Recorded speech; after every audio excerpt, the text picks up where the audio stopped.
Assalamualaikum warahmatullahi wabarakatuh. Hari ini saya akan melakukan presentasi proposal skripsi saya dengan judul penelitian kompetensi kepribadian guru dalam film Hizki dan relevansinya dengan pendidikan Islam. Sebelumnya, perkenalkan nama saya Siti Kusmanatun, NPM 1801010012.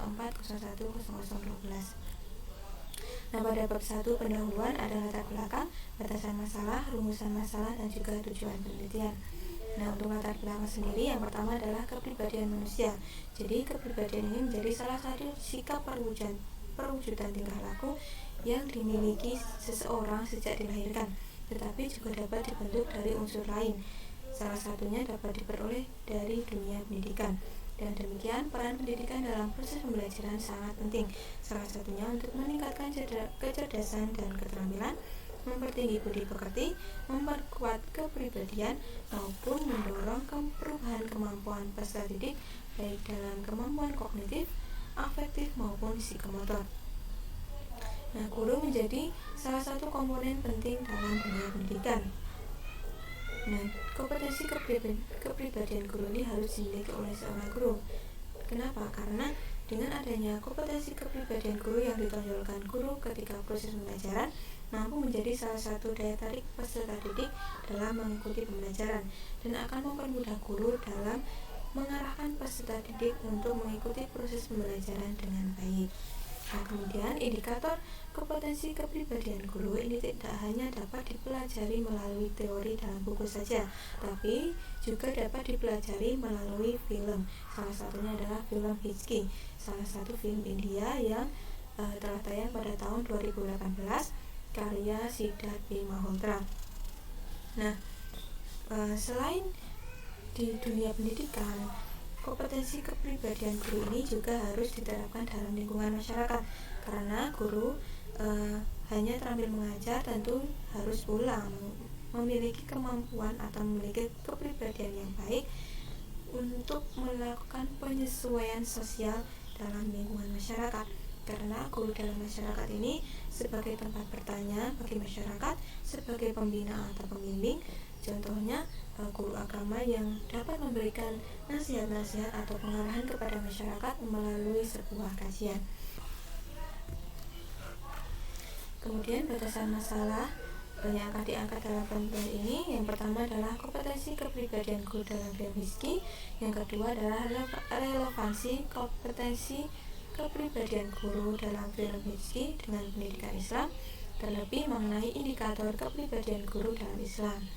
Nah, untuk rumusan masalah, yang pertama adalah bagaimana kompetensi kepribadian guru dalam film Hizki, yang kedua bagaimana relevansi kompetensi kepribadian guru dalam film Hizki dengan pendidikan Islam. Nah, untuk tujuan penelitian, yang pertama adalah untuk mengetahui kompetensi kepribadian guru dalam film Hizki, yang kedua mengetahui relevansi kompetensi kepribadian guru dalam film Hizki dengan pendidikan Islam. Kemudian di bab 2 ada kajian pustaka. Di sini ada 5 pembahasan. Yang pertama mengenai pengertian guru.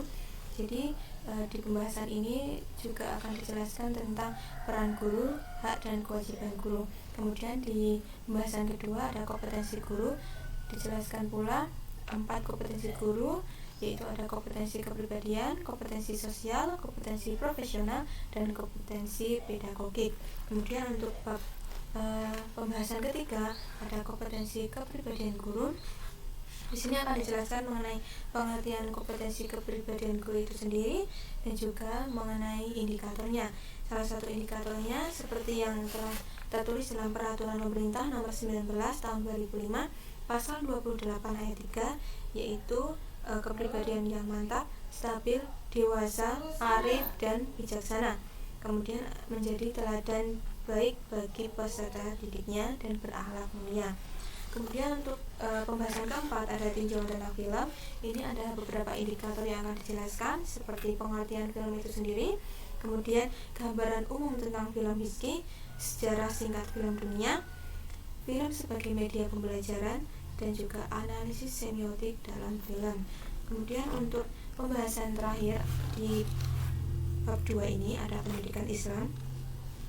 Di pendidikan Islam akan dijelaskan mengenai pengertian pendidikan dalam Islam.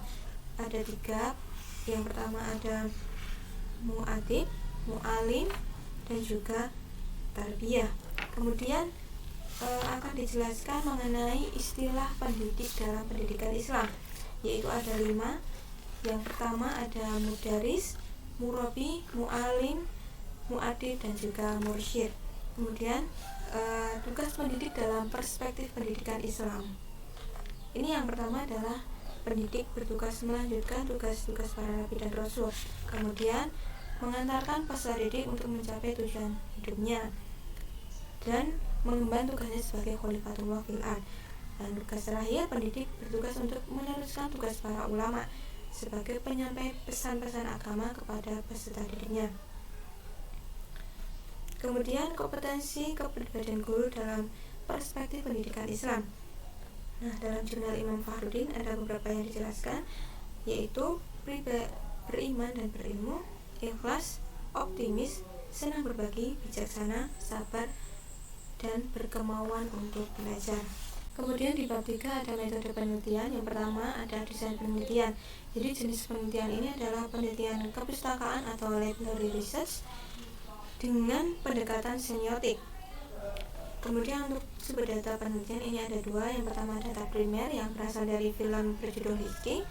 Kemudian untuk sumber data sekundernya dari beberapa buku dan jurnal mengenai ilmu pendidikan Islam dan juga kompetensi kepribadian guru. Kemudian untuk keabsahan data sendiri, teknik yang digunakan adalah ketekunan pengamatan. Dalam buku Lexi Jimulung, pengertian dari ketekunan pengamatan sendiri yaitu untuk menemukan ciri-ciri dan unsur-unsur dalam situasi yang relevan dengan persoalan atau isu yang sedang dicari, kemudian ditelaah dengan rinci sampai pada satu titik hingga dapat dipahami dengan mudah. Kemudian untuk teknik pengumpulan data di sini menggunakan teknik observasi tidak langsung, yaitu dengan mengamati tayangan dan memahami dialog per adegan dalam film. Kemudian juga menggunakan dokumentasi, yaitu berupa gambar adegan dalam film yang mengandung kompetensi kepribadian guru. Kemudian yang terakhir ada analisis data. Jadi teknik analisis data yang digunakan dalam penelitian ini adalah teknik analisis isi atau content analysis. Dalam buku yang sama, bukunya Samsu yang berjudul Metode Penelitian, bahwa teknik analisis isi itu adalah suatu teknik sistematik yang digunakan untuk menganalisis isi pesan dan mengolah pesan, atau suatu teknik yang digunakan untuk melakukan observasi dan menganalisis isi komunikasi yang terbuka dari komunikator terpilih. Kemudian sistematika penelitian, yang pertama ada bab 1 pendahuluan, bab 2 kajian pustaka, bab 3 metode penelitian, bab 4 hasil pembahasan, bab kelima adalah penutup. Sekian untuk presentasi hari ini, semoga bermanfaat. Mohon maaf apabila banyak kesalahan dalam berucap ataupun bertingkah laku. Sekian, terima kasih. Wassalamualaikum warahmatullahi wabarakatuh.